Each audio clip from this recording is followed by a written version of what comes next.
কেমনে হয়েছে ঘটনা? এই দিক থেকে বাইকটা ফুল স্পিডে আসলো, আবার লগে লগে এখানে বোধহয় একটু ব্রেক ধরতে উল্টে গিয়া পড়ছে। আচ্ছা মাথার মধ্যে হেমলেট আসলো, আচ্ছা আর ওই তখন গিয়া পড়িয়া গিয়া এমনি উপরে গিয়া পড়িয়া তার ওটা হয়েছে। ট্রাফিক পুলিশে সিগন্যাল দিছে, দিয়া লগে লগে থানাত কল করছে, পরে থানায় গিয়া নিয়ে গেছে। ফায়ার সার্ভিসে লইয়া গেছে আর ফায়ার সার্ভিস এই জায়গাতেই নি মারা গেছে। জায়গাতেই বোধহয় মারা গেছে, এটা সঠিক জানি না, যদিও আমিও গিয়া তারে লাশই পাইছি কোনানো পাইছেন হাসপাতাল? হসপিটালে, ডিস্ট্রিক্টে পাইছি। আপনার কে হয়? আমার ছোট বোনের জামাই। আপন ছোট বোন? হ্যাঁ, আপন ছোট বোন। নাম কি তার? সুমন দেয়। সুমন দেয় দে। দেয়। বয়স কত হইব? বয়স 35। 35। ছেলে মেয়ে আছে নি তার? হ্যাঁ, 2টা মেয়ে আছে। আচ্ছা, কি করতো সে?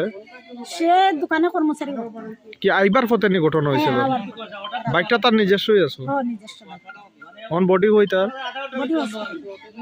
আচ্ছা আচ্ছা আচ্ছা, এটা কোন জায়গা? তার বাড়ি বাড়িটা গোপালনগর। গোপালনগর। তো তার নিজের বাড়ি? হয়।